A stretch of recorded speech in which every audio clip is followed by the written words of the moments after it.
Have you ever wondered how ancient hands carved such impossible precision into stone without our modern tools?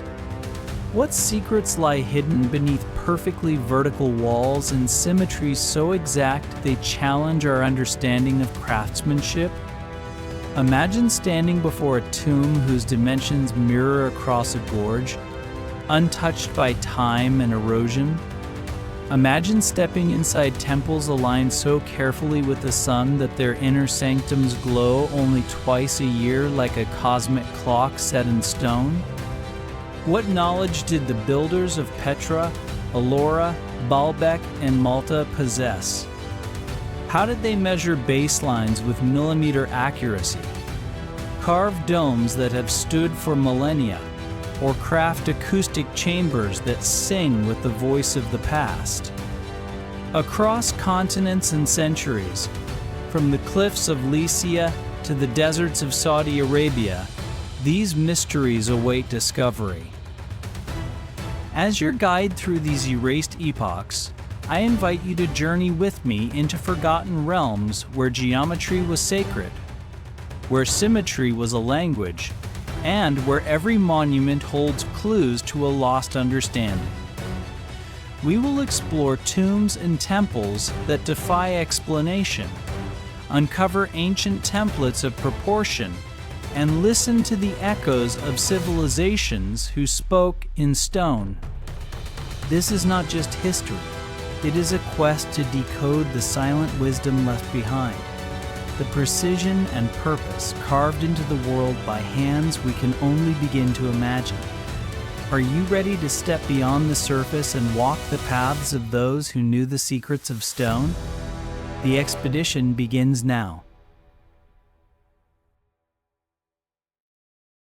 The sun had not yet reached the canyon floor when I first entered the inner vault of the Khazne, the treasury they call it. But that name does not capture what lies beyond the facade.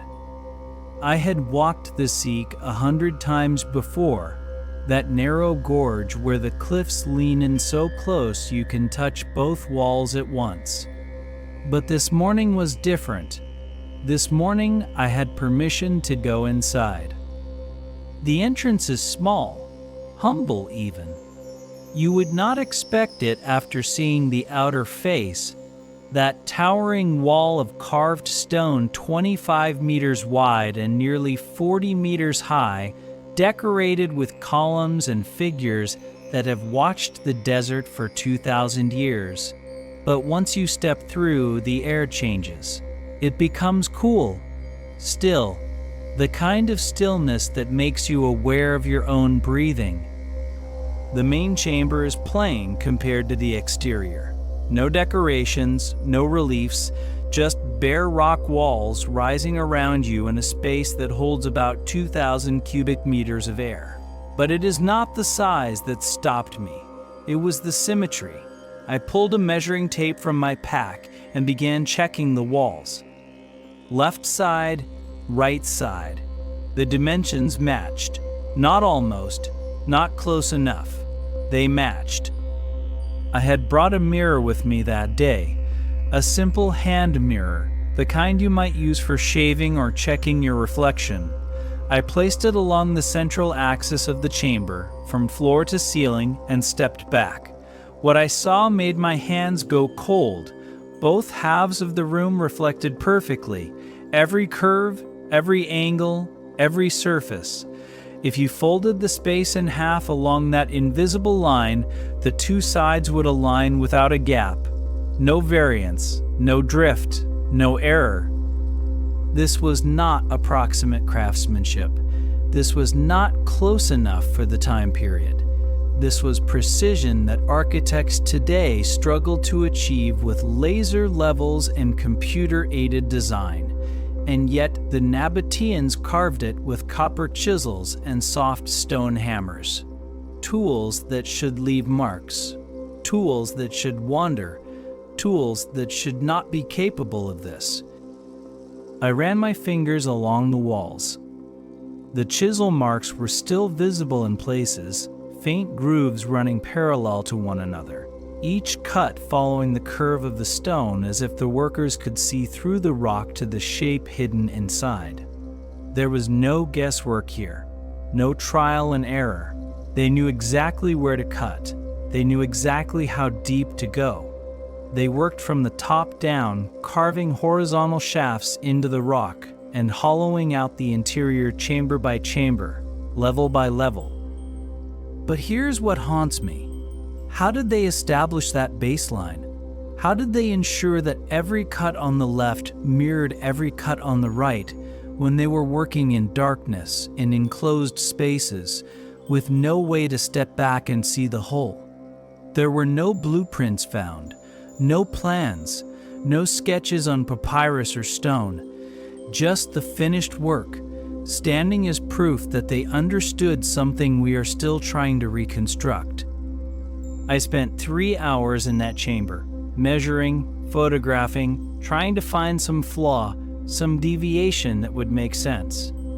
There was none. When I finally stepped back out into the light of the Seek, the tourists were arriving. They gathered in front of the treasury, taking photos of the facade, marveling at the columns and the urn at the top.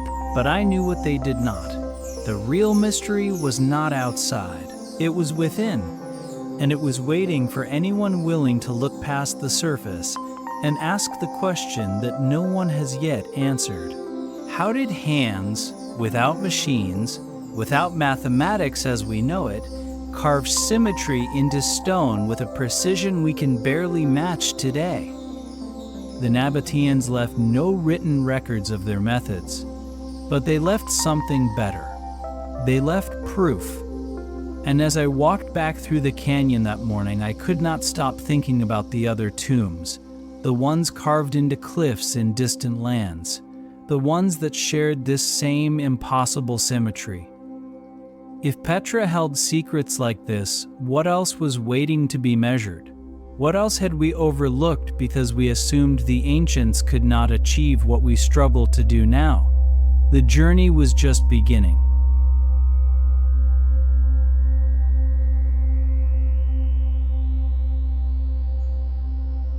I stood at the entrance to Cave 16, the Kailasa temple, and held my breath. Not because of its size, though it is massive. Not because of the effort required to carve it, though scholars estimate that 400,000 tons of rock were removed to create what stands before you today. I held my breath because of what should not be possible. A baseline so exact that modern laser surveys found less than 1 millimeter of error across a span of 30 meters. Let me explain what that means. This is not a building. This is not stones stacked on top of each other, laid carefully with mortar and plumb lines. This is a temple carved downward from the top of a cliff, cut directly out of living basalt rock. 300 feet long, 175 feet wide, 100 feet high at its tallest point. The entire structure, every pillar, every alcove, every relief was carved by removing what was not supposed to be there. And somehow, across that entire span, the floor remains level to a degree that defies explanation. I brought a digital level with me when I visited, the kind engineers use on construction sites. I placed it on the courtyard floor and watched the readings. Flat. I moved it 10 meters to the left, still flat. 10 meters to the right, flat again. I walked the length of the courtyard, checking every few steps, expecting to find some variation, some tilt, some proof that this was carved by human hands working without the tools we consider essential today. I found nothing. The baseline held. How did they establish that baseline? There were no lasers in the 8th century, no theodolites, no spirit levels filled with liquid that could settle and show true horizontal. Just rock, just time, just hands holding chisels and hammers, working from the top down, carving away 200,000 tons of stone to reveal the temple hidden inside the mountain. And yet every surface aligns, every pillar stands vertical, every floor sits level. The monks and artisans who built this place left no blueprints, no diagrams scratched into palm leaves or etched onto copper plates, no written records explaining their methods. But they left proof that geometry was not invented in Greece. It was remembered. It was known. It was practiced in ways we are only now beginning to understand, through measurement and analysis. I walked through the columned arcade that edges the courtyard 3 stories high, punctuated by sculpted panels and alcoves containing enormous figures of deities.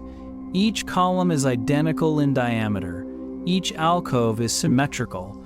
The spacing between them follows a ratio that repeats across the entire structure. When I photographed them and overlaid the images digitally, the alignment was perfect, not approximate, not close, perfect. The base of the temple is decorated with carvings of elephants sculpted to appear as if they are holding the entire structure aloft. Each elephant is the same size, each occupies the same space, the repetition is flawless. But what haunts me is the height. The main shrine rises 96 feet above the courtyard floor. The octagonal tower that crowns it was carved from the same block of stone as the foundation beneath it.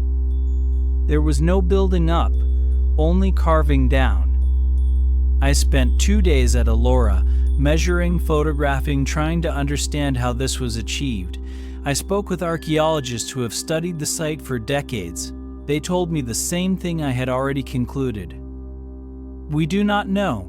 We can describe what was done, we can measure the results, but we cannot explain how hands, working in the 8th century with iron chisels and wooden mallets, maintained precision across such a massive scale without the ability to step back and see the whole. The Rashtrakuta king Krishna I is credited with commissioning this work, but he did not design it. He did not carve it. That knowledge belonged to the guilds, the artisans, the monks who understood stone in ways we have forgotten.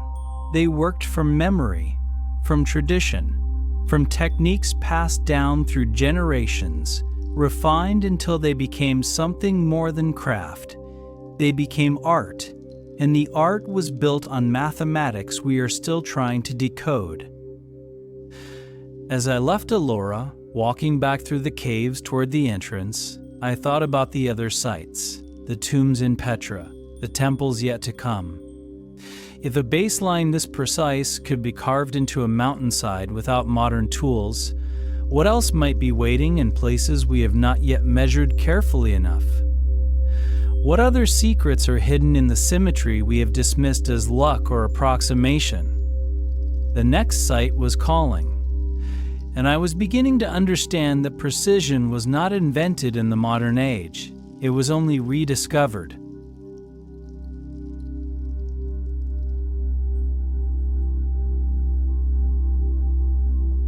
These tombs rise from the cliffs of southern Turkey like the work of ghosts. 2 facades, identical, carved into opposite sides of a narrow gorge near the ancient city of Telmessos, in what is now Fethiye. The locals call them the Twin Tombs, though no official record uses that name. When I first heard about them, I thought it was exaggeration, a story told to tourists. But when I climbed between them, I realized something unnerving. They are not just similar. They are mirrored to a degree that should not be possible. I arrived at dawn, before the heat could make the rock face unbearable to touch. The gorge is narrow, maybe 50 meters across at its widest point.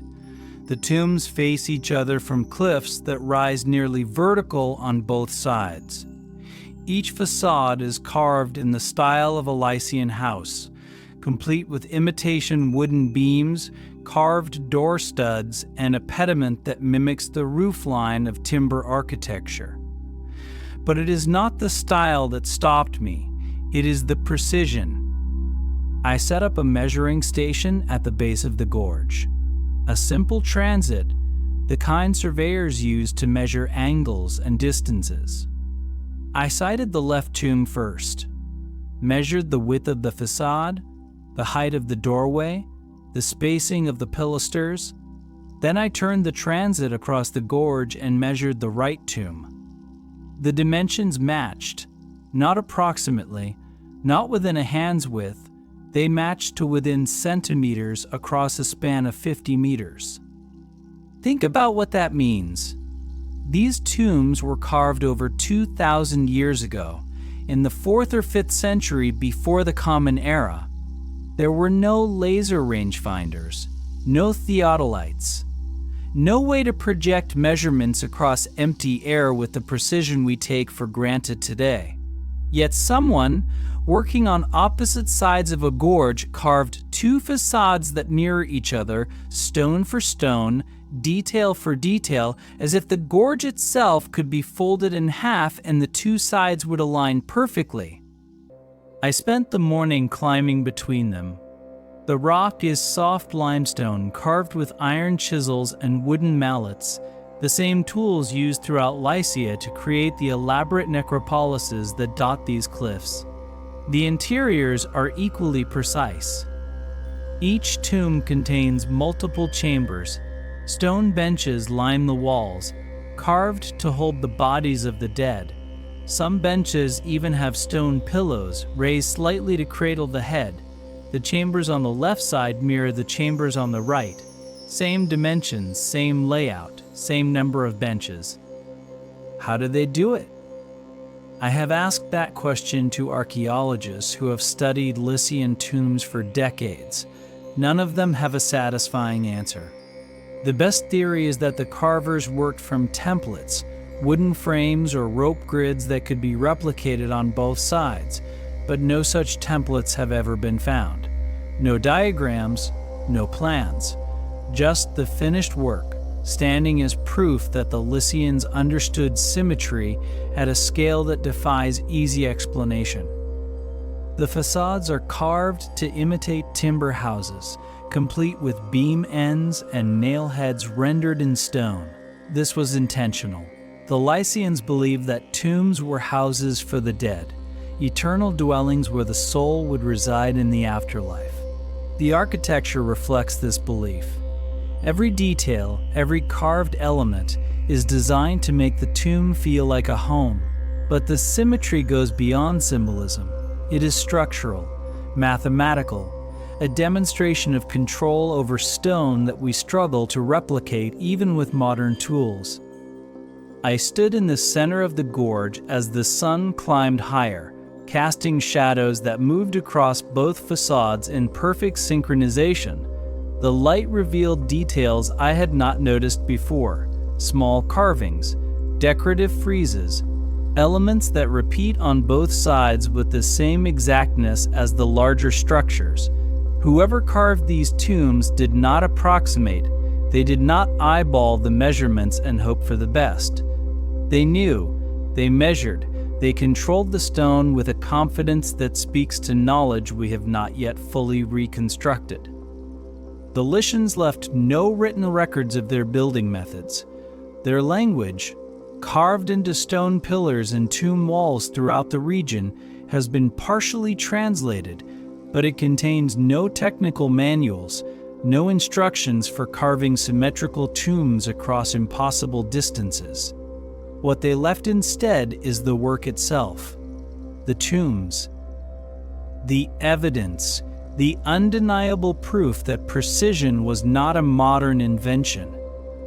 As I descended from the gorge that afternoon, I thought about the other sites I had visited, Petra, Ellora, and the ones still to come. Each one raised the same question. How did ancient hands, working without the tools we consider essential, achieve symmetry that modern architects struggle to match?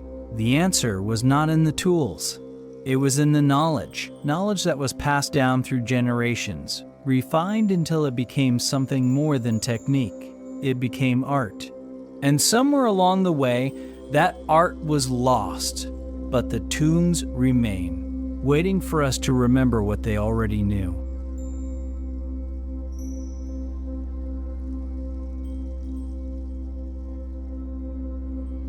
Beneath the streets of Malta lies a tomb complex that was not meant to be seen, but heard.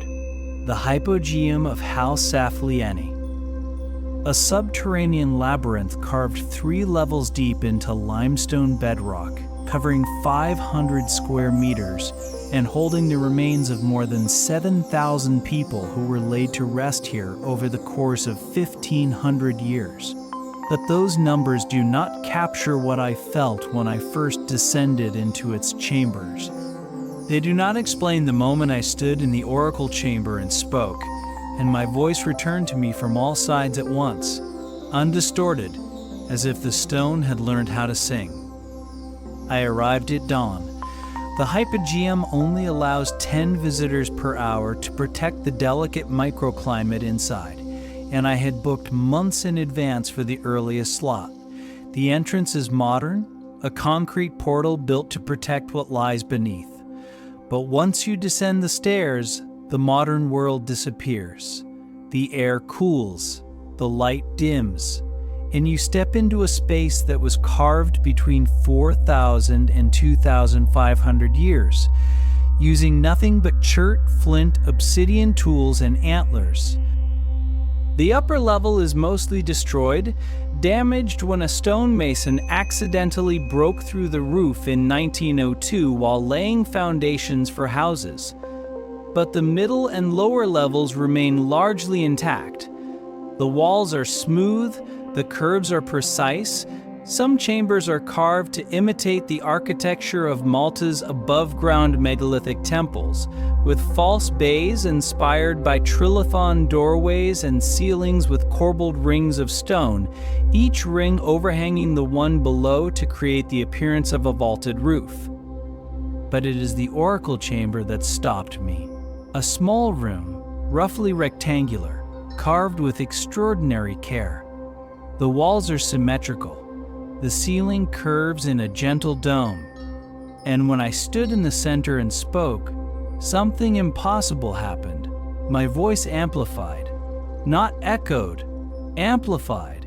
It returned to me from every surface, perfectly balanced, resonating at a frequency that I could feel in my chest, in my bones, as if the room itself was vibrating in sympathy with the sound. Acoustic engineers have tested this space repeatedly over the years. They found that the chamber was carved to amplify specific frequencies, particularly those in the range of a male voice speaking at a low pitch around 110 to 111 Hz. The symmetry is not visual alone, it is auditory, functional, intentional. The curves of the walls, the shape of the ceiling, the dimensions of the space all work together to create an acoustic mirror that reflects sound back to the speaker with minimal distortion. How did they do this? There were no sound meters in the Neolithic, no oscilloscopes to measure frequency, no way to test and adjust the acoustics with the precision we associate with modern concert halls. Yet the builders of the Hypogeum carved a chamber that performs acoustically at a level that engineers struggle to replicate even with computer modeling and advanced materials. They worked by ear, by trial, by an understanding of how sound behaves in enclosed spaces that we have only recently begun to quantify through science. The deeper I went into the Hypogeum, the more I realized this was not a random excavation. Every chamber is placed deliberately. Every passage connects with purpose. The lowest level, 10.6 meters beneath the street, contains a room with 4 side niches, each symmetrically carved and smoothly finished. The geometry is flawless. The alignment is precise. This was not a cave expanded over time. This was architecture, underground architecture, planned, executed. The walls in some chambers still bear traces of red ochre paint, geometric designs that once covered much of the interior.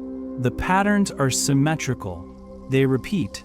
They follow a logic that speaks to order, to intentionality, to a culture that understood decoration not as random embellishment, but as part of a larger system of meaning. This was a sanctuary before it became a necropolis. a place of ritual, a place where sound and symmetry and stone combine to create an experience we can barely comprehend today. I spent 3 hours in the Hypogeum, moving from chamber to chamber, measuring, listening, trying to understand how hands working 5,000 years ago achieved acoustics that modern architects consider advanced. When I finally ascended back to the surface, the sunlight felt harsh, the noise of traffic jarring. I had been in a place where sound was sacred, where geometry served not just structure but experience, where symmetry was carved into rock not for aesthetics alone, but for function we are only beginning to decode. The Neolithic builders of Malta left no written records, but they left the Hypogeum, a monument that proves acoustics were understood long before the science of sound was formalized. And as I walked away that morning, I thought about the other sites I had measured. The tombs in Petra and Lycia, the temples of Ellora. Each one raised the same question. What else did the ancients know that we have forgotten? What other sciences were practiced in stone, waiting for us to listen carefully enough to hear them again?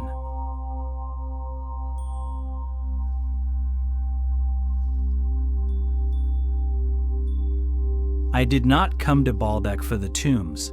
I came for the stones, the Triliths. 3 massive blocks of limestone, each weighing between 750 and 800 tons, positioned side by side in the western wall of the Temple of Jupiter Baal. But beneath the Roman temple platform, there are older chambers, carved chambers, cut so precisely that the joints between blocks require a blade to detect.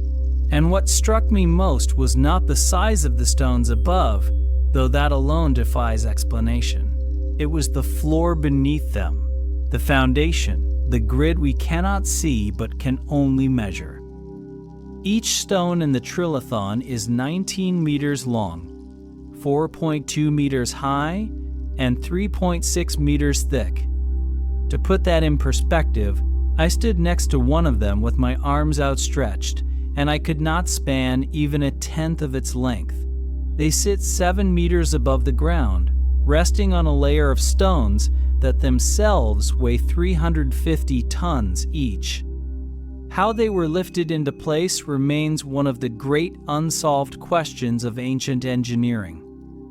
But I was not there to speculate about lifting. I was there to measure the foundation. I descended into the chambers beneath the temple complex, spaces that predate the Roman construction, carved directly into bedrock. The air was cool and dry.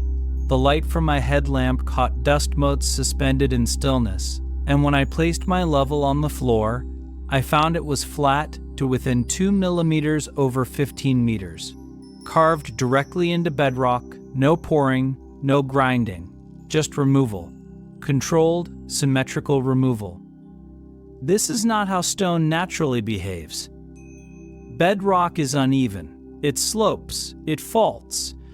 To create a level surface this precise requires not just effort but knowledge.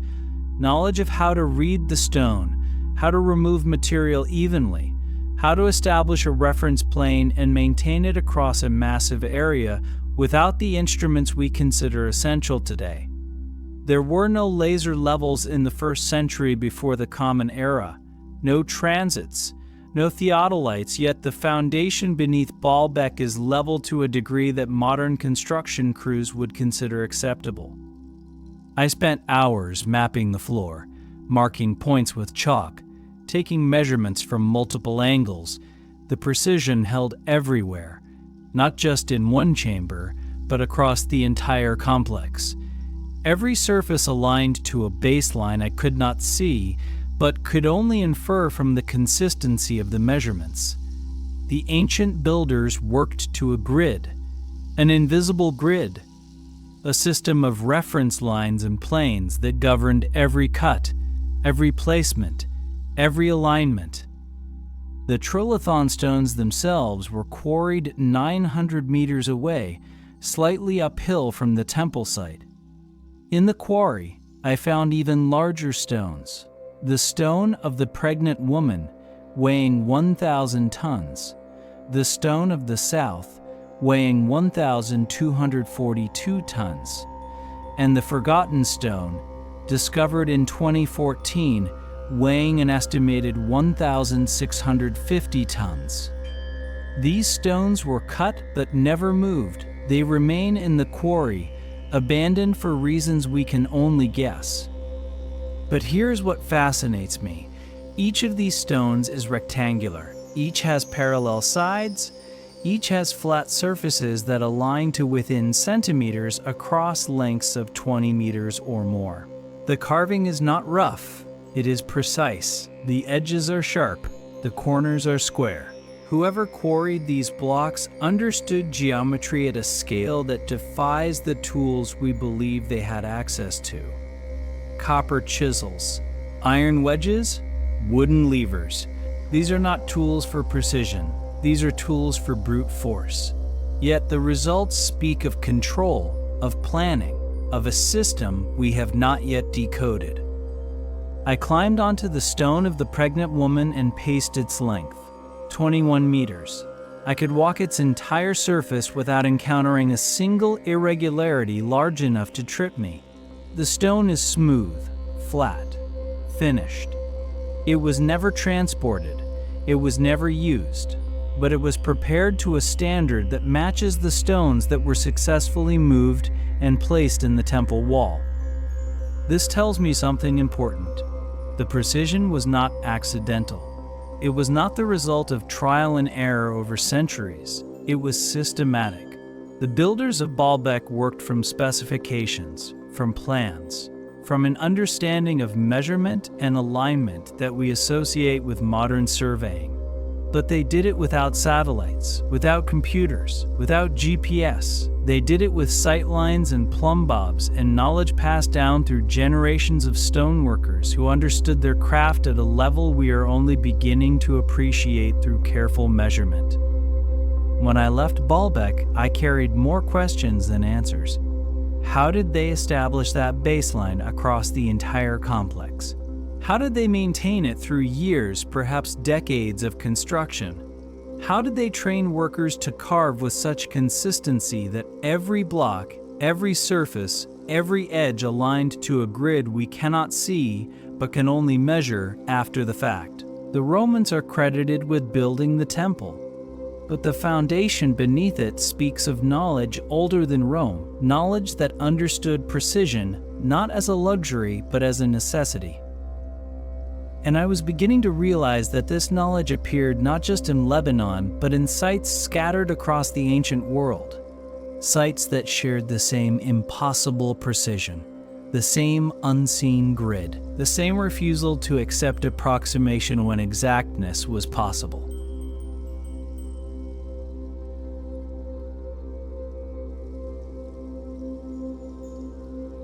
They say Midas turned everything to gold, but his tomb, carved into the Phrygian highlands near modern-day Eskişehir in Turkey, was built with something more valuable than metal: proportion. The facade is divided according to what we now call the golden ratio, a mathematical constant approximately equal to 1.618 that appears throughout nature and art. But here is the question that kept me awake. How did the Phrygians calculate it?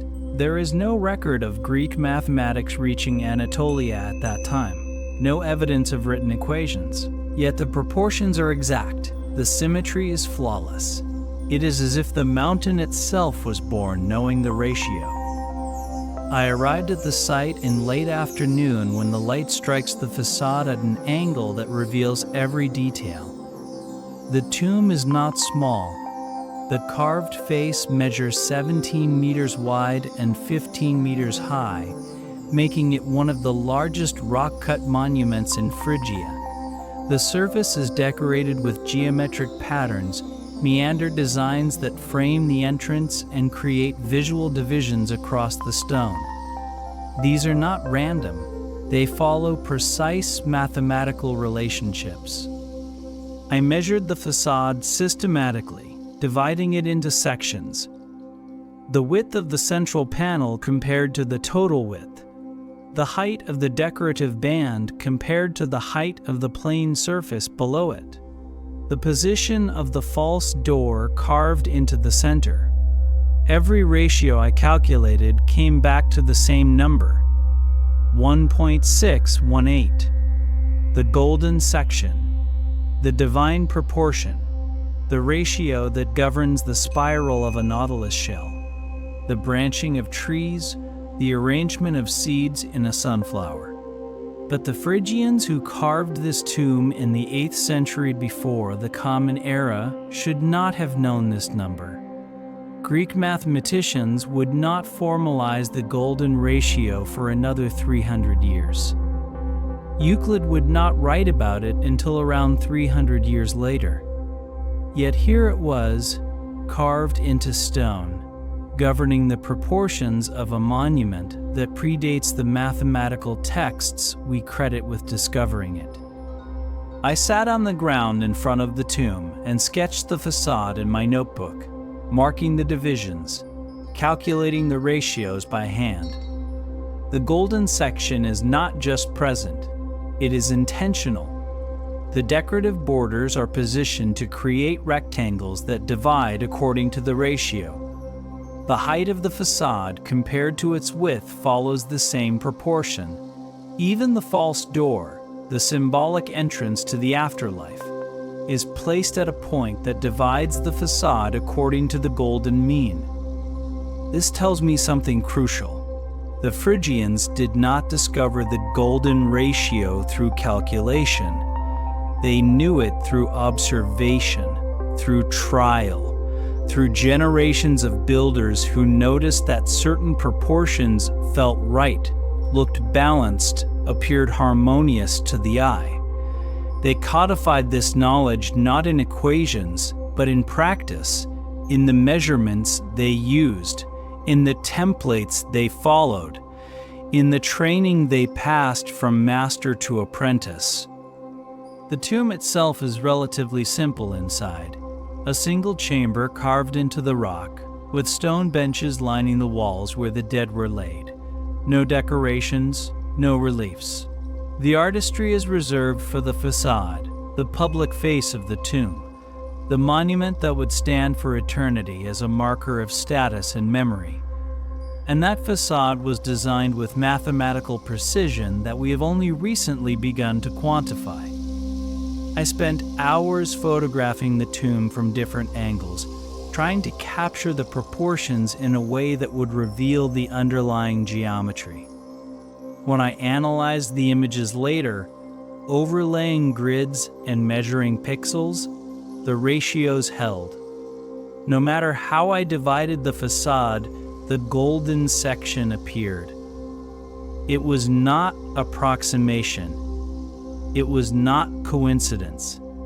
It was design. The Phrygians left no mathematical texts, no treatises on geometry, no explanations of how they achieved these proportions, but they left the tomb, and the tomb speaks in a language we are only now learning to read, a language of proportion and symmetry and mathematical relationships that existed long before we had names for them, long before we had symbols to write them down, long before we believed that ancient cultures could understand concepts we consider advanced.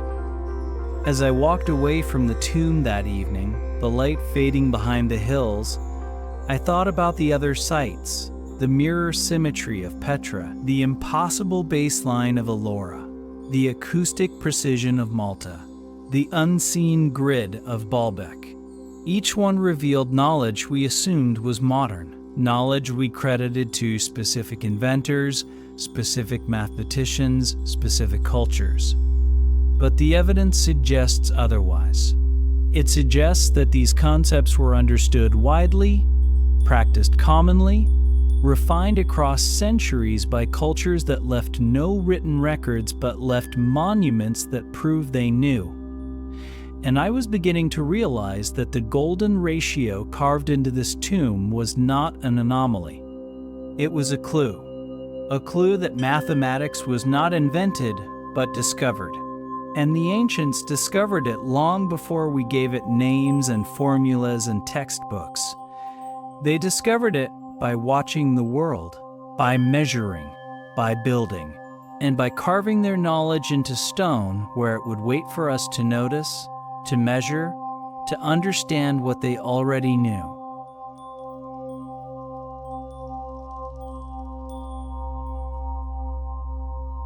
I climbed the tombs of Myra in the heat of midday. My guide stayed below. He said the tombs were cursed.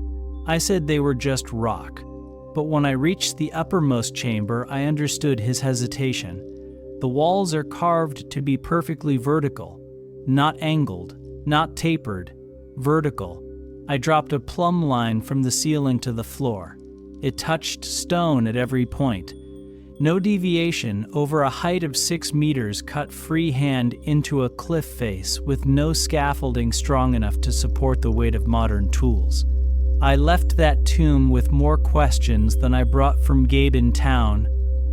The necropolis of Myra rises above the ancient city like a honeycomb carved into limestone cliffs. Hundreds of tombs stacked in vertical rows, accessible only by climbing steep rock faces that crumble under your hands if you're not careful. Each tomb is carved to resemble a Lycian house, with false wooden beams, decorative pediments, and doorways that once held stone slabs to seal the dead inside. But it is not the decoration that fascinates me. It is the geometry. I selected one tomb in the middle tier, accessible by a narrow ledge that runs along the cliff face. The entrance was sealed centuries ago, but time and erosion had opened cracks wide enough to slip through. Inside, the chamber was dark and cool, the air still and undisturbed. I switched on my headlamp and began measuring the walls, left side, right side, back wall. Each one rose perfectly vertical from floor to ceiling. This should not be possible. When you carve into a cliff face, you work from the outside in. You cannot step back and sight along the wall to check if it is plumb. You cannot use a level that requires a horizontal reference point when you are suspended on the side of a mountain. You work in cramped spaces, in dim light, with limited visibility. Yet the walls of this tomb, and dozens of others I measured at Myra, are vertical to within millimeters over their entire height. I attached my plumb line to the ceiling, a simple weighted string that hangs straight down under the force of gravity. I let it settle, then moved my hand along its length, checking the distance from the string to the wall at multiple points. Ceiling, upper wall, middle section, lower wall, floor. The gap remained constant. The wall did not lean. It did not bow. It did not deviate from true vertical by any amount I could measure with the tools I had. The Lycians carved these tombs between the 5th and 4th centuries before the Common Era. They worked with iron chisels, bronze tools, and wooden mallets. They had no surveying equipment, no transits, no laser levels, no plumb bobs with magnetic damping to stop the string from swinging. Just basic tools and knowledge passed down through generations of stone carvers who understood their craft at a level we struggle to replicate. But here is what haunts me. How did they establish vertical in the first place? On level ground, you can use a plumb line to find vertical by letting gravity do the work. But on a cliff face, where do you anchor it? How do you ensure the anchor point itself is correctly positioned? How do you maintain vertical across 6 meters of carving when you cannot step back to see the hole? The answer, I suspect, lies in techniques we have lost. Methods that were so fundamental to ancient stoneworking that no one bothered to write them down. They were simply known, practiced, taught from master to apprentice through demonstration rather than description. And when those apprenticeships ended, when the guilds dissolved, When the knowledge stopped being passed forward, it vanished, leaving only the work itself as evidence that it once existed. I climbed to 3 more tombs that afternoon, measuring each one, checking for deviations, searching for some flaw that would make the precision less impressive. I found none. Every tomb I measured showed the same vertical accuracy. Every wall stood plumb.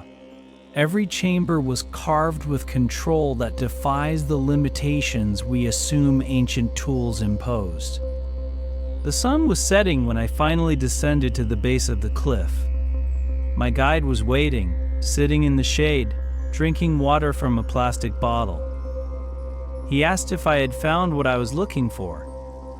I told him I had found more questions. He nodded as if he expected that answer. He said his grandfather used to say that the tombs were built by people who could see through stone. I asked what he meant. He said his grandfather was gone with him. That night, I sat in my tent reviewing my measurements, plotting the data, trying to find some pattern that would explain how the Lycians achieved what they did. The numbers did not lie. The walls were vertical. The precision was real, but the method remained hidden, encoded in stone but not explained, demonstrated but not described. And I realized that this was the pattern I had been seeing at every site: Petra, Ellora, Lycia, Malta, Baalbek, Phrygia.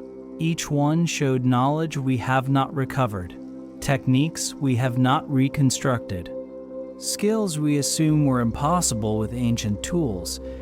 But the evidence says otherwise. The evidence says we have forgotten more than we have learned. And the tombs of Myra, standing vertical after 2,000 years, are proof that precision was not a modern invention. It was a lost art. And somewhere in these cliffs, carved into stone we can measure but cannot fully understand, the ancients left instructions. We just need to learn how to read them.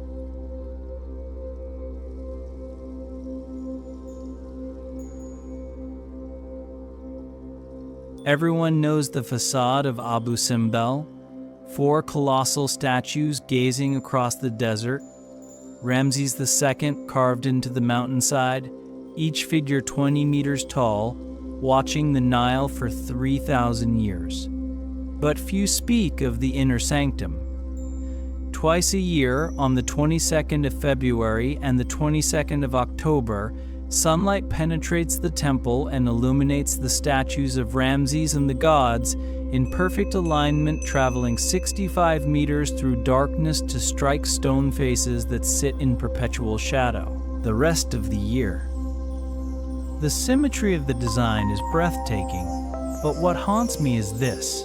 When the temple was relocated in the 1960s to save it from flooding caused by the Aswan High Dam, engineers using computers and satellites could not recreate the solar alignment exactly.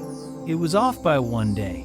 The ancient builders, without any of that technology, got it right. I arrived at Abu Simbel during the February alignment. Thousands of tourists gather for this event, packing into the temple chambers before dawn, waiting for the moment when the sun crosses the horizon and sends its first rays into the mountain. I was there not to witness the spectacle, though it is spectacular, but to measure the geometry that makes it possible. The temple is carved into a sandstone cliff on the western bank of Lake Nasser. The facade faces east toward the rising sun.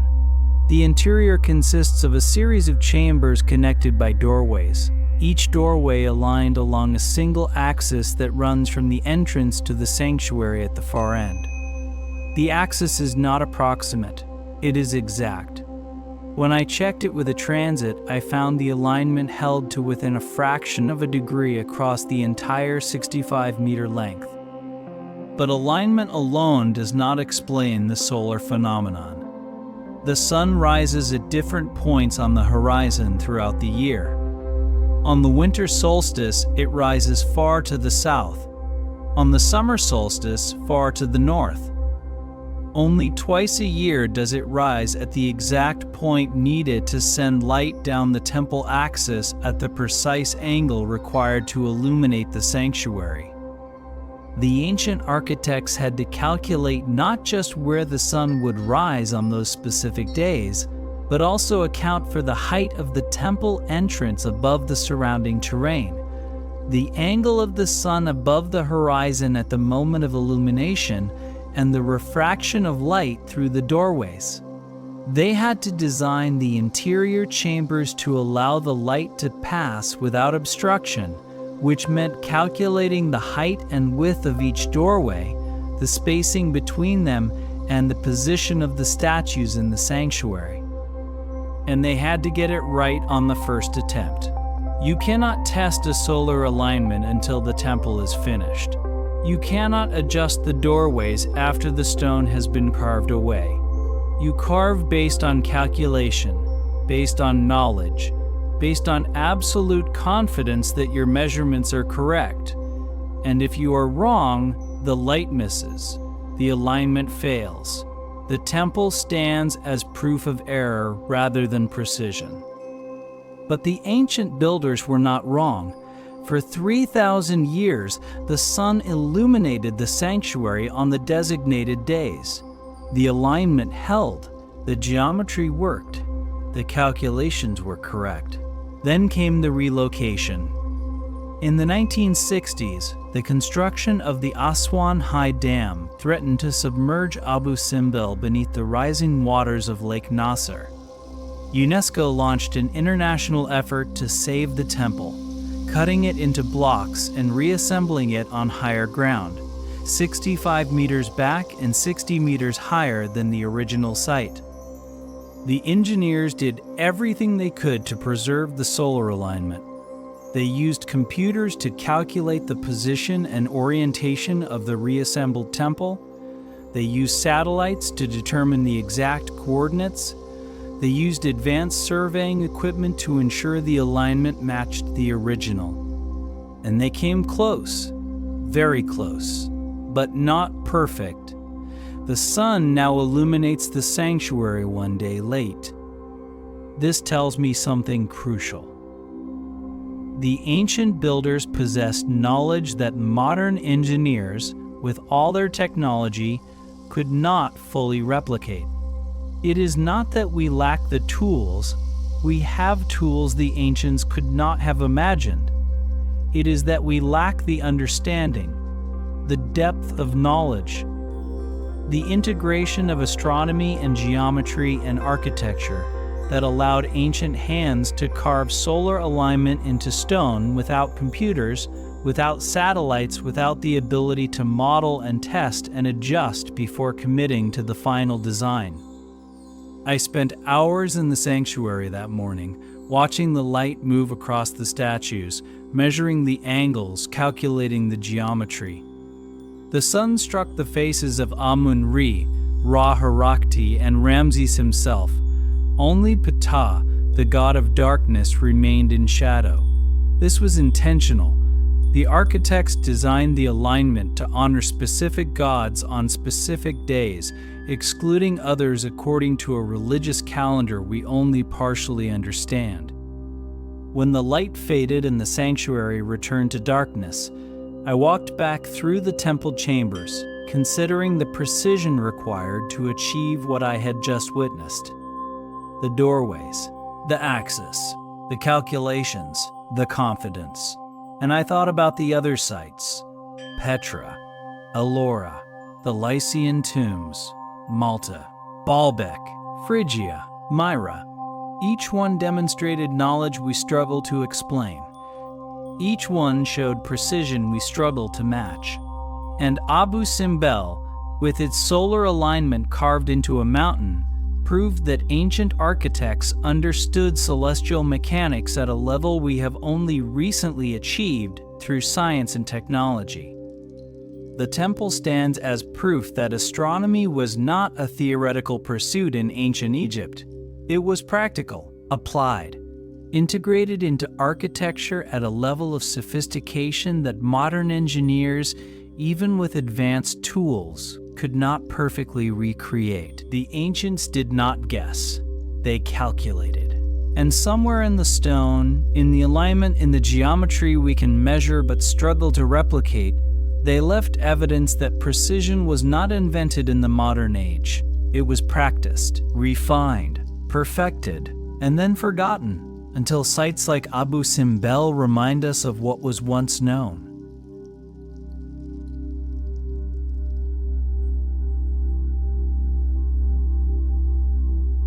These tombs do not lie flat, they rise. Tall stone pillars carved to hold sarcophagi at their tops, high above the ground.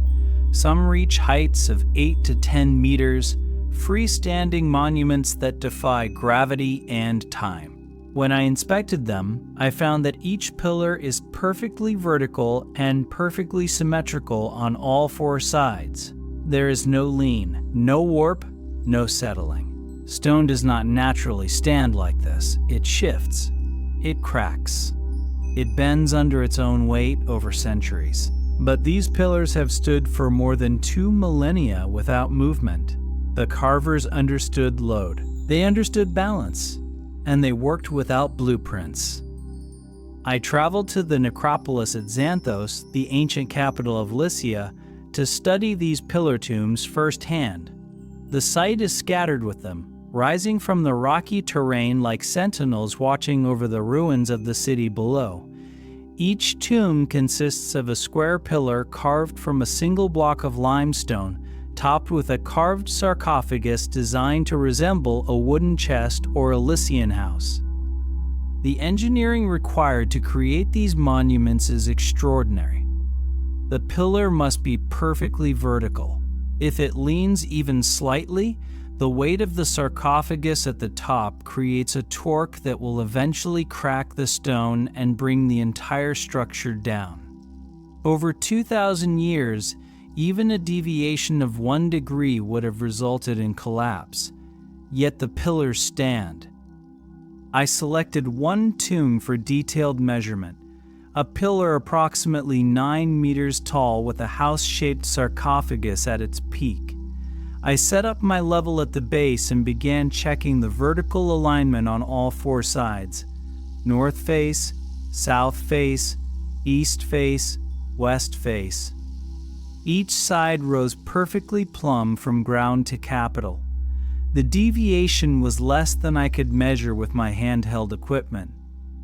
This is remarkable for several reasons. First, these pillars were carved in situ. They were not transported and erected like Egyptian obelisks or Roman columns.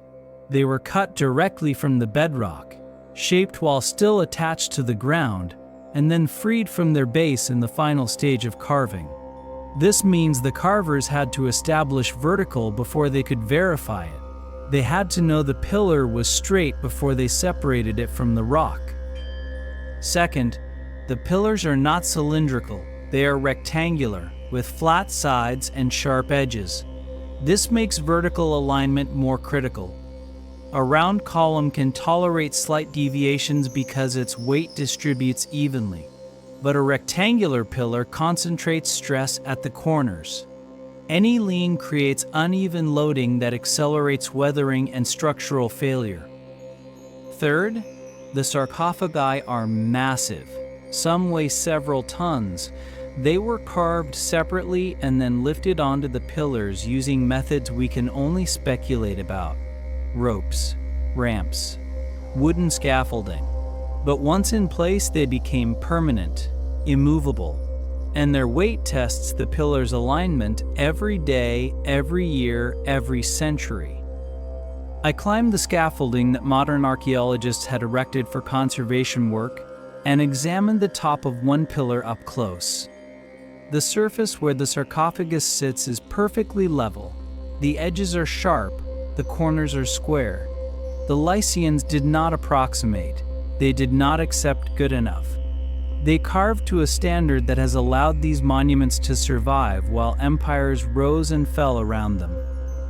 The question that haunts me is how they verified vertical while carving. A plumb line works only if you have a fixed point from which to suspend it, but when you are carving a pillar from bedrock, everything is moving. The stone you remove changes the shape.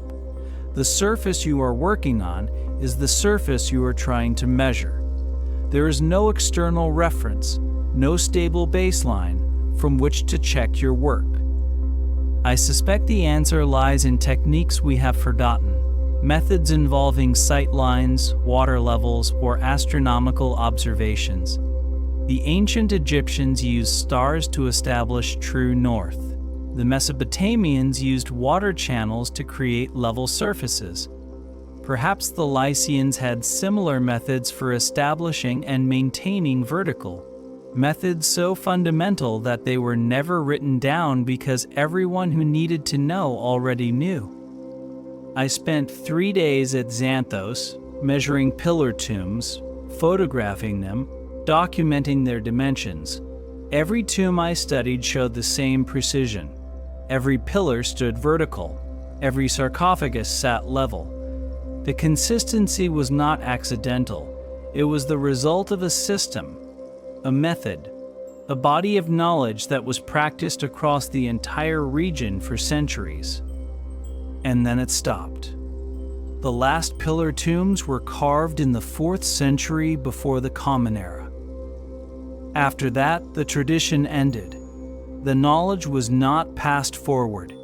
The skills were not preserved. And we are left with the monuments themselves, standing vertical after 2,000 years, proof that precision was not a modern invention, but a lost art.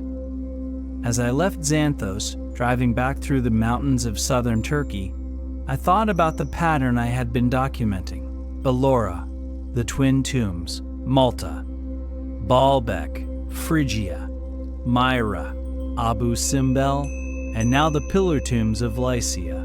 Each site demonstrated knowledge we struggle to explain. Each showed precision we struggle to match.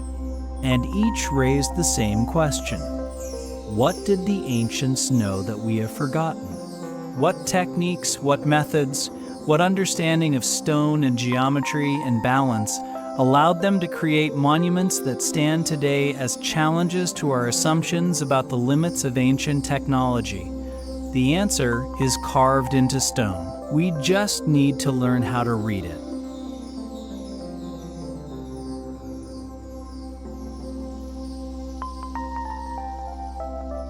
The treasury of Atreus, also called the tomb of Agamemnon, is not carved into a mountain.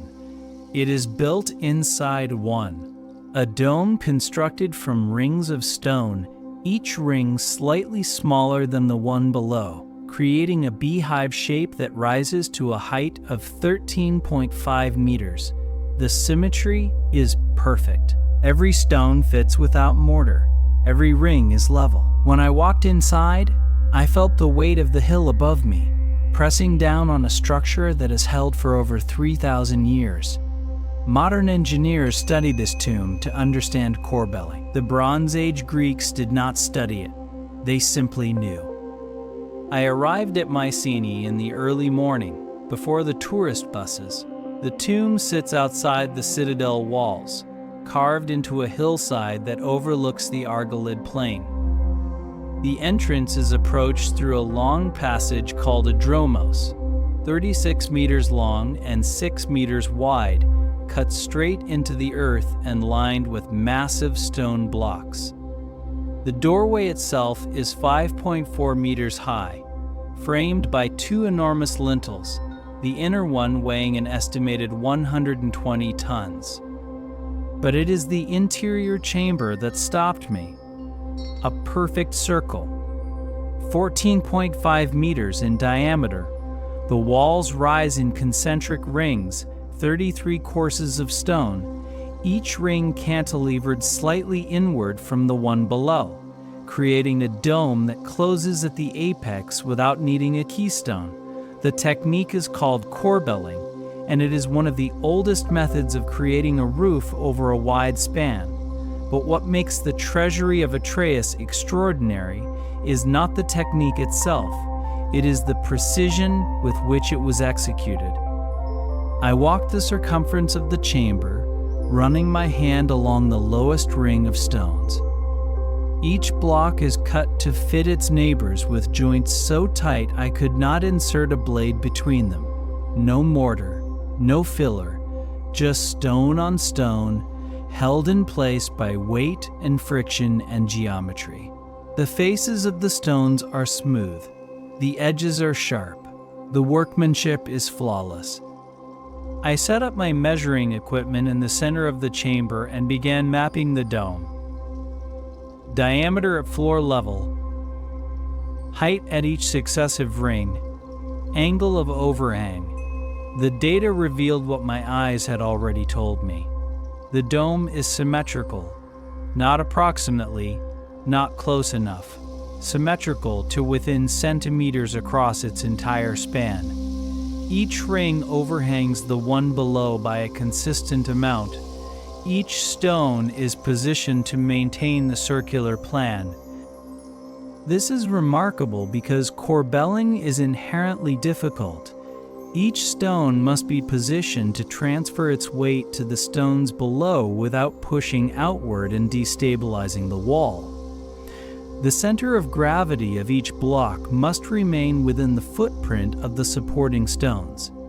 If any stone is placed incorrectly, even by a small amount, the accumulated error will cause the dome to become unstable and eventually collapse.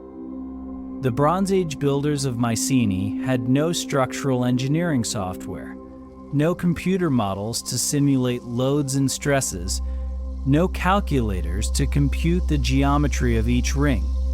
Yet they constructed a dome that has stood for over 3,200 years, surviving earthquakes, weathering, and the collapse of the civilization that built it. How did they do it? I spent hours in the tomb, photographing the stones, measuring the rings, trying to understand the method behind the precision. The answer, I believe, lies in experience. In generations of builders who constructed smaller tombs, learned from their failures, refined their techniques, and passed their knowledge forward through apprenticeship and practice. The treasury of Atreus was not the first Tholos tomb built at Mycenae. It was one of the last, constructed around 1300 before the Common Era, near the end of the Bronze Age. Earlier tombs show less precision, rougher stonework, less perfect circles. They are experiments, trial runs, proofs of concept. The treasury of Atreus represents the culmination of that experimentation, the perfection of a technique that had been practiced for centuries. But here is what haunts me. The knowledge stopped. After the collapse of Mycenaean civilization around 1200 before the Common Era, the technique of corbelling was largely forgotten in Greece. Later Greek architecture used different methods: post and lintel, true arches, domes built with keystones. The Corbelled dome survived in other regions, but the precision seen at Mycenae was not replicated. This pattern repeats across the ancient world. Petra, Ellora, Lycia, Malta, Baalbek, Phrygia, Myra, Abu Simbel, the Lycian pillar tombs, each site demonstrates knowledge that was practiced, perfected, and then lost. Skills that were not written down, techniques that were not preserved, and we are left with the monuments themselves, standing as proof that precision was not invented in the modern age but achieved, forgotten, and rediscovered. As I left the treasury of Atreus that afternoon, walking back through the dromos toward the sunlight, I thought about the weight above me, tons of earth and stone pressing down on 33 rings of carefully positioned blocks, held in place by nothing but geometry and the knowledge of builders who understood how stone behaves under load. They did not guess. They calculated. They knew. And somewhere in the corbelled rings, in the symmetry that has held for 3 millennia, They left evidence of what was once common knowledge. Evidence we are only now learning to read, stone by stone, measurement by measurement, as we try to understand what the ancients already knew.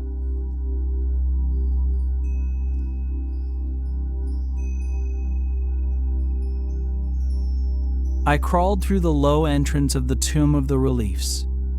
Inside, the chamber opened into a perfect circle. Carved, not built. The walls curve with such precision that when I paced the diameter in multiple directions, each measurement matched within a hand's width. No compass, no string, just eyes and hands and stone.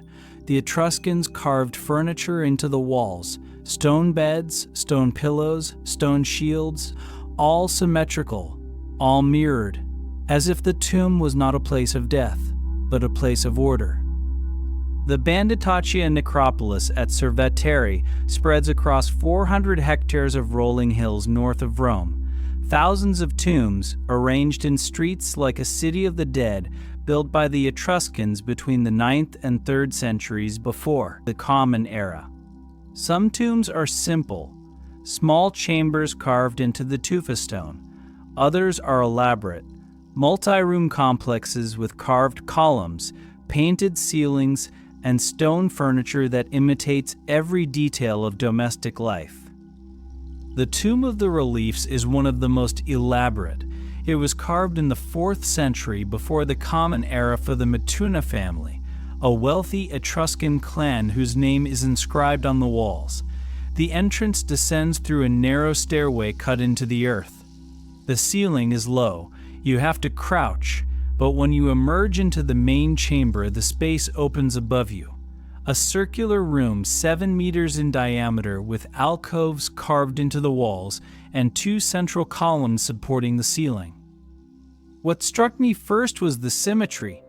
The chamber is not just approximately circular, it is precisely circular. I walked the perimeter, counting my steps, measuring the curve of the walls. Every direction gave the same radius.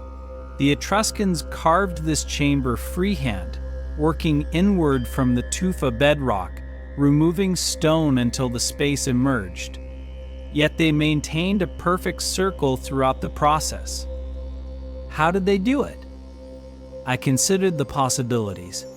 A rope tied to a central point, used as a compass to mark the circumference. But how do you maintain that center point as you remove stone? How do you ensure the rope remains the same length?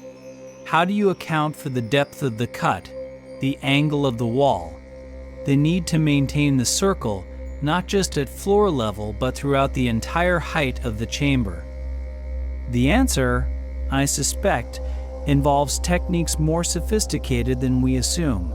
Perhaps they used water levels to establish horizontal references.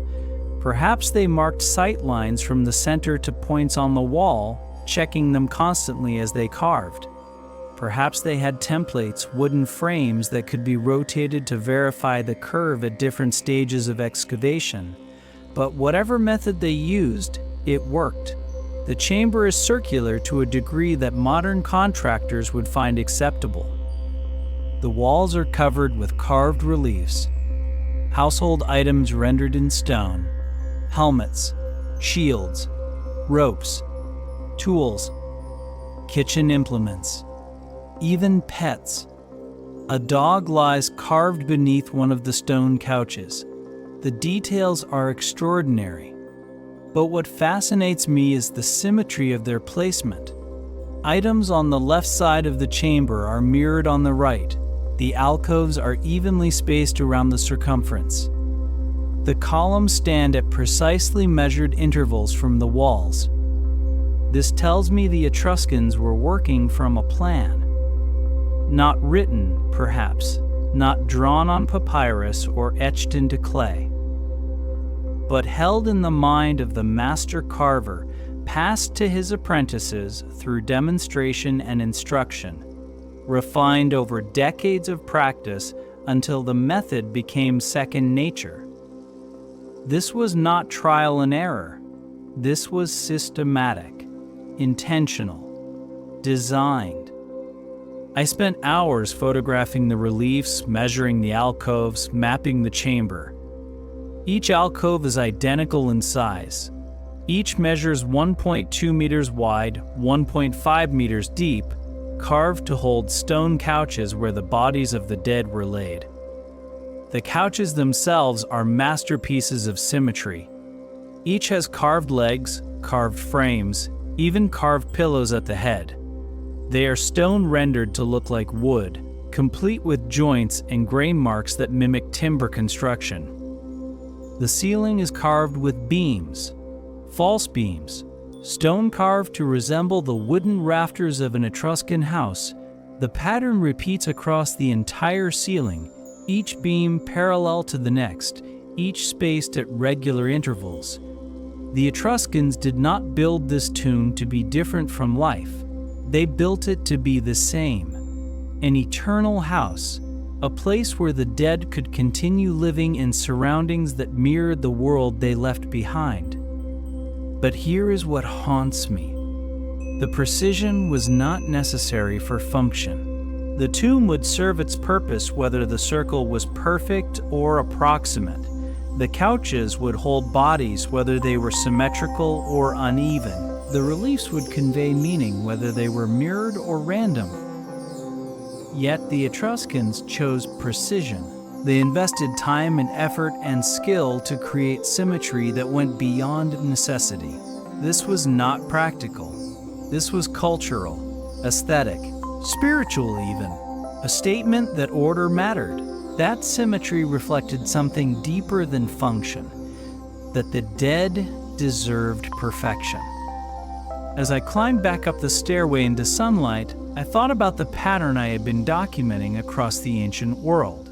Petra, Ellora, Lycia, Malta, Baalbek, Phrygia, Myra, Abu Simbel, the pillar tombs, the corbelled dome, and now the circular chamber of Cerveteri. Each site showed precision that exceeded necessity. Each demonstrated knowledge that went beyond function. And each raised the same question. Why? Why did ancient cultures invest so much effort in symmetry? What did it mean to them? What did they understand about order and proportion and geometry that made precision not just desirable but essential? The answer is carved into stone, in circles and ratios and alignments that have held for thousands of years. We just need to understand what they were trying to tell us.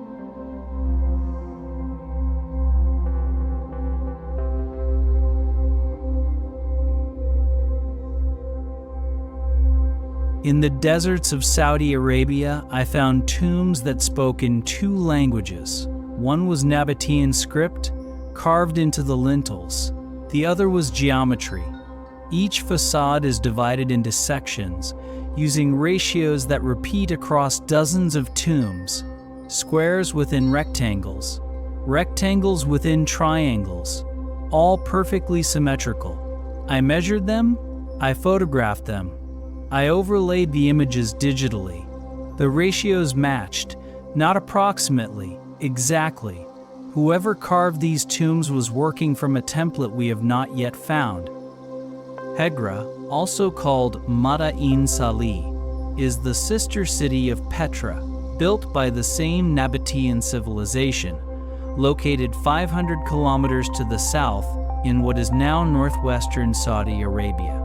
Like Petra, it consists of tombs carved into sandstone cliffs. Over 100 monumental facades, many dated by inscriptions to the 1st century of the Common Era. But while Petra is famous, Hegra has remained relatively unknown, preserved by isolation and protected by tradition. I arrived at Hegra in winter, when the desert temperatures make fieldwork possible. The site spreads across 15 square kilometers of rock, outcrops, and sand. Each outcrop is carved with tomb facades, arranged in clusters, facing different directions depending on the orientation of the cliff. Some tombs are small, simple doorways with minimal decoration. Others are monumental, multi-story facades with columns, pediments, and inscriptions that record the names of the dead and the dates the tombs were carved. What struck me immediately was the repetition. Not repetition of style, though the Nabatean aesthetic is consistent.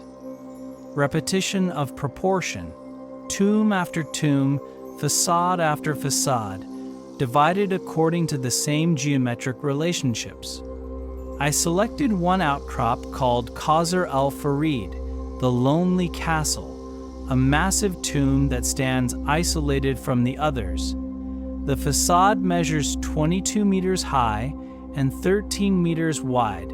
It is divided into 3 horizontal sections: the base, the main order, the attic. I measured each section carefully. The base occupies 1/5 of the total height.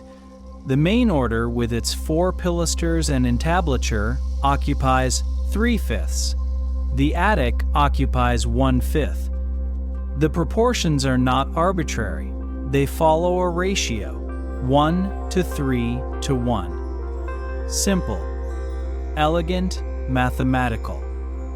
I moved to another tomb. Different size, different decoration. But when I measured it, I found the same proportions, 1:3:1. Another tomb, same result. I spent 3 days at Hegra, measuring every facade I could access, recording dimensions, calculating ratios, the pattern held across the site. Not in every tomb. The simpler facades do not follow the same system. But in the monumental tombs, the ones with dated inscriptions, the ones carved during the height of Nabatean culture in the 1st century, the proportions repeat with remarkable consistency. But in the monumental tombs, the ones with dated inscriptions. This tells me something important. The Nabateans were not improvising. They were working from standards, from rules, from a system of proportions that governed the design of their most important monuments. This system was not written down, at least not in any form that has survived, but it was encoded in the facades themselves, in the ratios between base and column and attic, in the spacing of pilasters, in the height of doorways relative to the total height of the facade. I photographed the tombs from multiple angles and analyzed the images using digital overlays. When I aligned the facades according to their baselines and scaled them to the same height, the geometric divisions matched almost perfectly. Pilasters aligned with pilasters, entablatures with entablatures, pediments with pediments. The Nabateans were working from templates, not physical templates perhaps, but mental ones, proportional systems learned through apprenticeship, memorized through practice, applied consistently across decades of construction. But here's what fascinates me most. The geometric language at Hegra is the same as the geometric language at Petra. The same facade types, the same proportional systems, the same architectural vocabulary. Single pylon, double pylon, step, protoheger, heger, arch, simple classical, complex classical. Each type defined not by decoration alone, but by proportion, by the ratios that govern the placement of elements, by the geometry that makes a tomb recognizable as Nabatian even before you see the script. This suggests something remarkable. A unified architectural tradition spanning hundreds of kilometers and persisting across multiple generations. Knowledge that was transmitted not through written manuals but through practice, through training, through the repetition of proportions until they became instinctive. Until a master carver could look at a blank cliff face and visualize the facade in its final form, divided according to ratios that did not need to be calculated because they were known, remembered. I sat in the shade of Qasr al-Farid on my final afternoon at Hegra, reviewing my measurements, checking my calculations. The ratios were clear. The patterns were undeniable. The Nabateans spoke in geometry. They carved their knowledge into stone, not as decoration, but as structure, as proportion, as a language of form that transcended words and survived even when the civilization that created it vanished. And I realized this was the answer I had been seeking across all the sites I had measured. Petra, Ellora, Lycia, Malta, Baalbek, Phrygia, Myra, Abu Simbel, the Pillar Tombs, the Corbelled Dome, Cerveteri, and now Hegra. Each civilization developed systems of proportion. Each encoded knowledge in geometry. Each passed that knowledge forward through practice rather than writing. And when the practice stopped, when the apprenticeships ended, when the tradition broke, the knowledge was lost. But the monuments remained. Carved in stone, measured, proportioned, perfect, waiting for us to learn how to read the geometric script they left behind.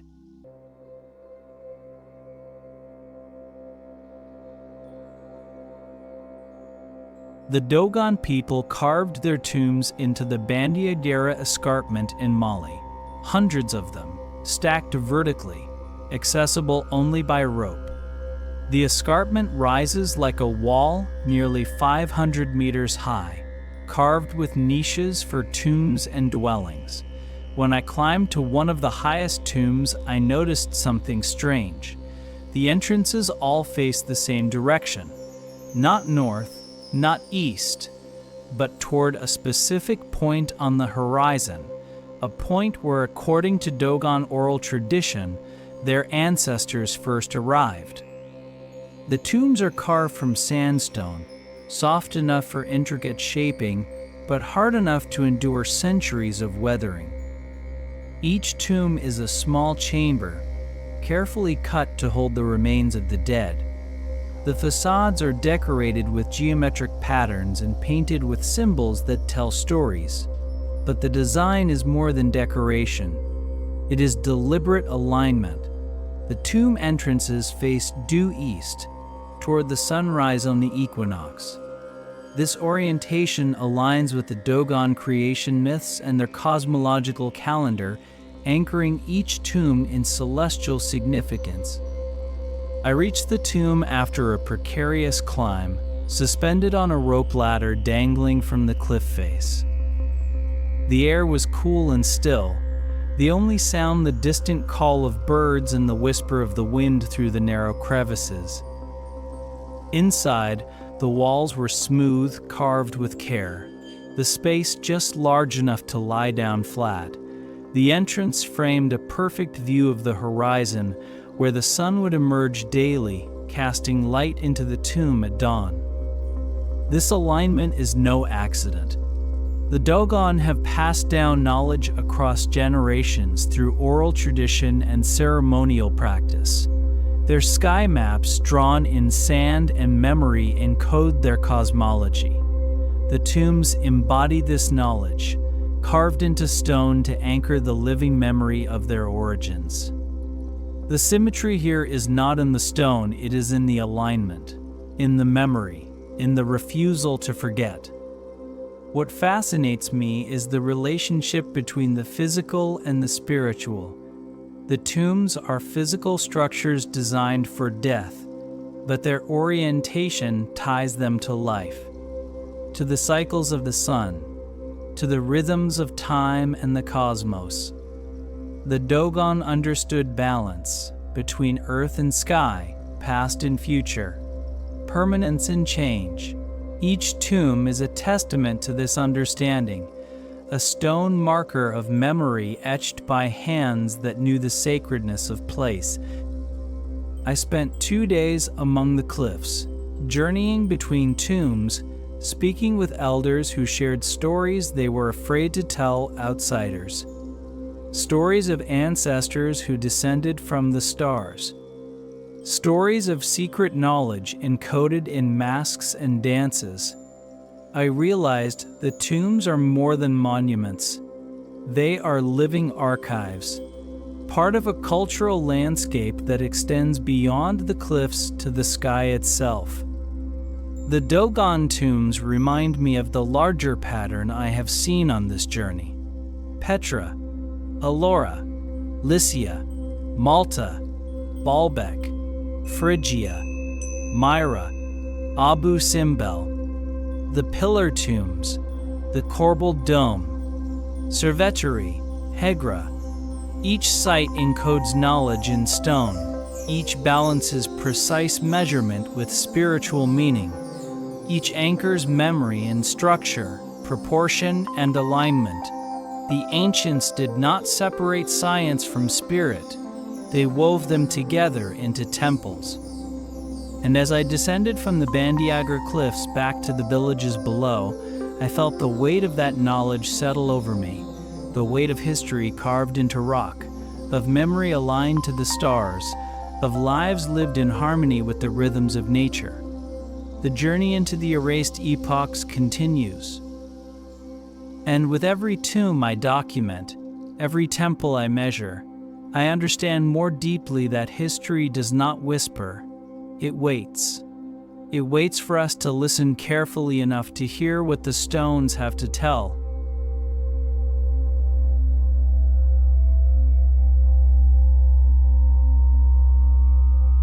High in the mountains of Iraqi Kurdistan, I found a tomb that does not belong to any known culture. The entrance is framed by columns carved directly from the cliff, rough but symmetrical. The interior is divided into chambers that align with the cardinal directions.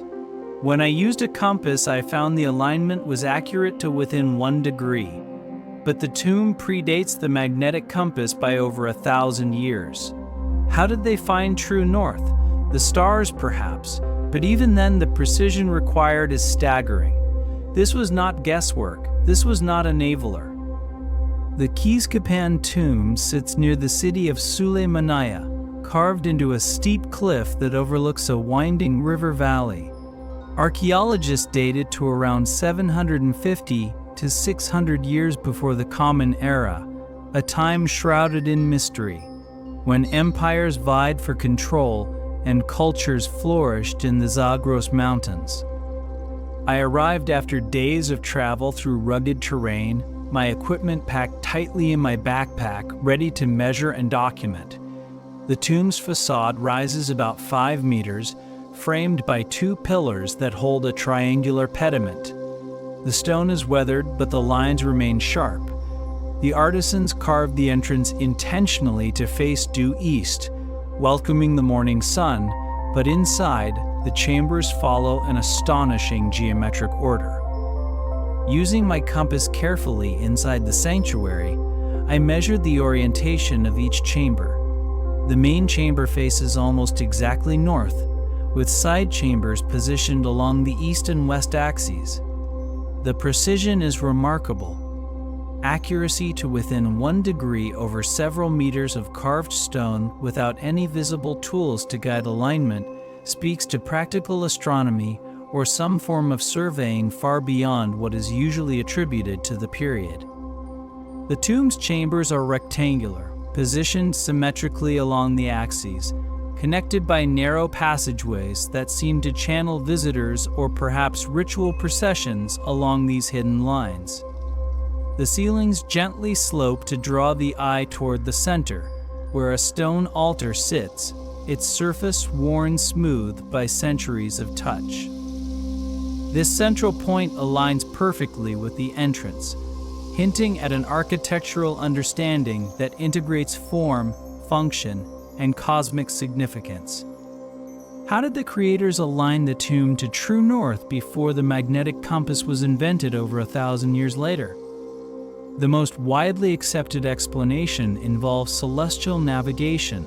They would have observed stars, probably Polaris, the North Star, or other circumpolar stars to identify true north. But even tracking the stars requires instruments or markers for reference and careful calculations to transfer this knowledge to align large-scale stoneworks. This precision is not accidental or symbolic alone. It requires extended observation, measurements recorded possibly through primitive sighting instruments or repeated alignment checks. It suggests a level of scientific awareness integrated into spiritual and funerary practice, and it places the builders among the earliest known practitioners of applied archaeoastronomy. I explored the chambers slowly, tracing the alignment from the entry to the altar, noting the symmetry and order. The tomb's layout reflects a sophisticated integration of earthly architecture with celestial order. It is a physical manifestation of a worldview that connects the cosmos to the tomb, life to death, the mortal and the divine.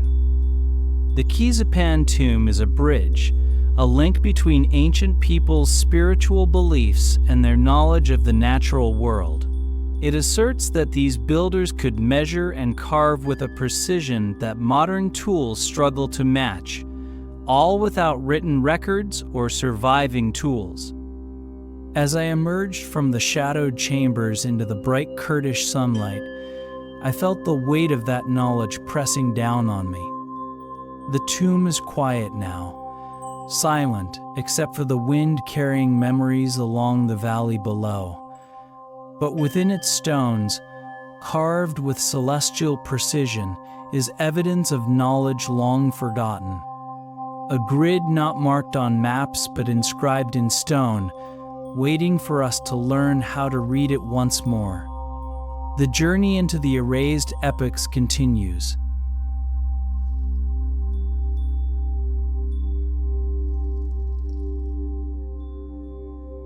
In central India, buried beneath centuries of soil and forest, archaeologists uncovered a series of rock-cut tombs that follow a fractal pattern. Each chamber is a smaller symmetrical replica of the one before it. The design repeats at 3 scales. When I studied the layout and the carvings, I realized it was not random, it was intentional.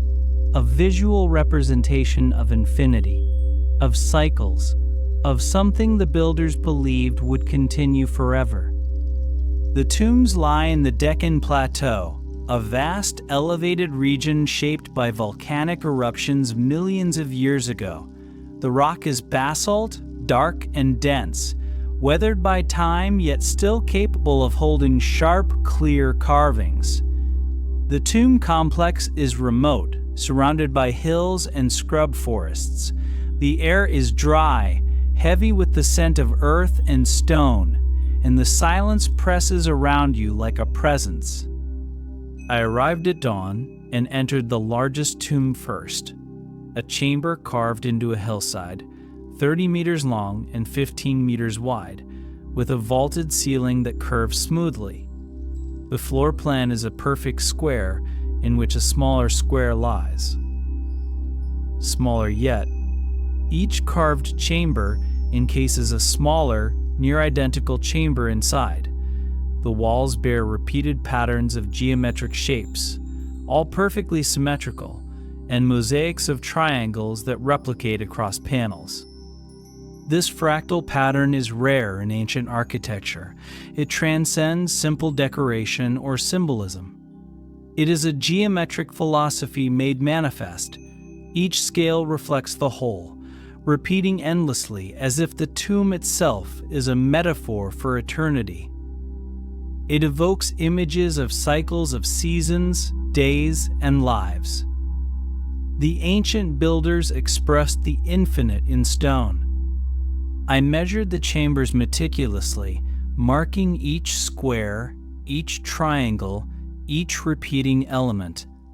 The ratios between the nested chambers consistently reflected a reduction by 1/2 or 1/3, a mathematical shrinking that guided the spatial experience. This was not accidental, but designed with intention and care. The tombs date to the early centuries of the Common Era and are attributed to a culture that thrived in the Deccan long before large kingdoms dominated the plains. There are no written records describing the design principles or philosophies behind the fractal forms, but the precision speaks of architects who practiced their craft with deep understanding of geometry and proportion. The rock-cut tombs are arranged in clusters across the plateau, connected by ancient pathways. Some tombs are accessible only by narrow stairways carved into the basalt cliffs, adding to the sense of mystery and reverence. The tombs are not just places of burial. They are places of contemplation, of connection between the earthly and the cosmic. Walking through the largest tomb, I felt time lose meaning. The repeated patterns created an almost hypnotic effect, as if the tomb itself was alive, breathing, expanding and contracting with the cycles of the universe. The smooth stone reflected pale light filtering from small openings, casting shadows that danced along the fractal walls. At the center of the largest chamber lies a carved altar, etched with the same geometric motifs. The altar's proportions mirror the tomb's layout, scaled down by 1/2, echoing the fractal theme. I traced my fingers along the carvings, feeling the links between pattern and space, between the tangible and the abstract. This tomb complex challenges our understanding of ancient architecture. It incorporates mathematics, art, philosophy, and spirituality into a cohesive whole. It suggests that these ancient builders were not merely craftsmen, but visionaries who encapsulated complex ideas about infinity, order, and the cosmos through the medium of stone. As I left the Deccan plateau, the sun setting behind the distant hills, I felt the weight of the journey reflected in these stones. The infinite folded into finite space, the eternal carved into rock. The lost tombs of the Deccan remind us that ancient knowledge was vast and varied, deeply connected to the natural world and the mysteries of existence. And as I continue my expedition through the Erased Epochs, I realize that every tomb, every temple, every monument is a fragment of a story still waiting to be fully told.